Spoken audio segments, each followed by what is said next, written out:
Halo, hari ini kita bakal ngobrolin soal Notebook LM.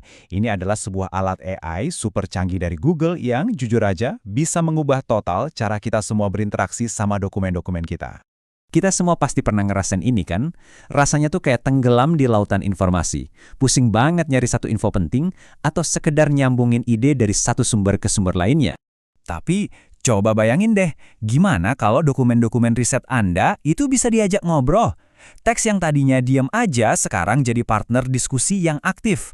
Oke, yuk kita bedah lebih dalam. Oke, jadi ini rencana kita. Kita mulai dari masalah yang coba dipecahkan Notebook LM, terus kita bongkar apa itu Notebook LM dan rahasia di baliknya. Nah, setelah itu kita akan jelajahi fitur-fitur kerennya. Saya juga bakal bagiin beberapa tips biar makin jago pakainya. Dan terakhir, kita lihat kenapa ini semua penting banget. Perjuangan melawan tumpukan dokumen ini masalah kita semua loh. Dari mahasiswa yang lagi ngerjain skripsi, sampai para profesional yang nyiapin laporan bulanan. Proses buat nyaring semua informasi itu, wah, makan waktu banget. Nah, disinilah Notebook LM masuk. Anggap aja ini ruang kerja pribadi berbasis AI yang dirancang khusus untuk jadi asisten riset Anda. Tugasnya, bantu Anda ngerti dan menyatukan semua materi yang Anda punya. Eits, tapi tunggu dulu. Ini bukan sekedar chatbot biasa. Senjata rahasianya itu adalah teknologi yang namanya source grounding. Dan ini benar-benar game changer. Yuk, kita lihat gimana teknologi ini bisa menciptakan AI yang beda dari yang lain. Jadi poin utamanya gini, Notebook LM itu cuma akan jadi ahli untuk konten yang Anda kasih. Titik. Dia gak akan cari-cari jawaban di internet. Ini yang bikin jawabannya jadi super fokus. Dan yang paling penting, mengurangi resiko AI-nya ngarang jawaban.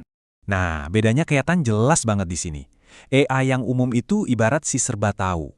Dia ngerti banyak hal, tapi cuma di permukaan. Kalau Notebook LM, dia itu spesialis. Dia adalah ahli nomor 1 di dunia untuk satu subjek spesifik, yaitu proyek Anda. Terus, apa aja sih bisa dilakuin sama si ahli pribadi ini buat kita? Nah, disinilah dokumen-dokumen Anda mulai terasa hidup. Ini bukan cuma sekedar tanya jawab biasa. Bayangin aja, Notebook LM bisa secara otomatis nyulap semua sumber Anda jadi berbagai format yang berguna banget. Mulai dari ringkasan singkat, daftar tanya jawab, sampai kerangka presentasi yang siap pakai. Keren kan? Nah, ini nih salah satu fitur paling uniknya, Audio Overviews. Fitur ini beneran bikin semacam podcast. Jadi, ada dua host AI yang bakal diskusiin poin-poin utama dari sumber-sumber yang Anda kasih. Persis kayak dengerin podcast yang dibikin khusus buat Anda. Dan yang lebih keren lagi, fitur audio ini sekarang udah bisa diakses dalam banyak banget bahasa, termasuk bahasa Indonesia dan bahkan bahasa Jawa. Jadi kita bisa belajar dari materi kita pakai bahasa yang paling nyaman, walaupun sumber aslinya mungkin dalam bahasa yang beda. Cara mulainya gampang banget kok. Anda tinggal bikin notebook baru. Anggap aja kayak folder proyek. Terus, masukin deh semua sumbernya. Bisa sampai 50 sumber. Setelah itu, Anda udah siap buat mulai ngobrol sama dokumen-dokumen Anda. Oke, biar hasilnya makin maksimal, ada beberapa trik nih yang perlu kita tahu.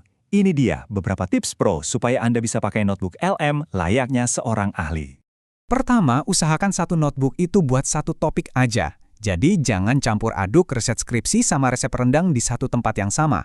Kalau konteksnya fokus, AI-nya juga bakal ngasih jawaban yang jauh lebih tajam dan relevan. Tips kedua, selalu ingat prinsip emas. Sampah masuk, ya sampah keluar. Artinya, kualitas jawaban yang Anda dapatin itu bergantung banget sama kualitas sumber yang Anda kasih ke AI-nya. Pertanyaan Anda itu kuncinya. Jangan cuma nanya, coba rangkumin ini. Itu terlalu umum. Coba deh lebih spesifik, misalnya, apa 3 argumen utama dari sumber A yang menentang teori X? Semakin spesifik pertanyaannya, semakin dalam juga wawasan yang didapat. Dan yang terakhir, kita harus kenal sama kekuatan alat ini. Notebook LM itu ibarat seorang analis yang super brilian. Bukan seorang seniman, jadi pakai dia buat membedah dan merangkum sumber yang udah ada. Kalau mau brainstorming ide-ide yang benar-benar baru, mungkin lebih cocok pakai alat lain. Jadi, kenapa sih semua ini penting banget? Well, Notebook LM ini sebenarnya mewakili sebuah pergeseran besar dalam cara kita berinteraksi dengan informasi. Selama ini kan kita cenderung jadi konsumen informasi yang pasif. Kita baca aja, halaman demi halaman. Nah sekarang ceritanya beda. Kita bisa jadi partisipan aktif. Kita bisa bertanya, kita bisa menantang, dan bahkan menemukan hubungan-hubungan antar ide yang mungkin gak akan kita sadari kalau cuma baca biasa. Penggunaannya, wah luas banget, mulai dari mahasiswa, peneliti, tim penjualan, tim HR, sampai para eksekutif. Intinya, siapapun yang butuh bekerja lebih cerdas dan lebih cepat dengan tumpukan informasi. Sebagai penutup, saya mau kasih satu pertanyaan buat Anda renungkan. Coba pikirin deh kerjaan atau studi Anda sekarang. Kalau semua dokumen di meja Anda tiba-tiba bisa diajak ngobrol, pertanyaan pertama apa yang bakal Anda tanyain ke mereka? Kemungkinannya benar-benar tak terbatas.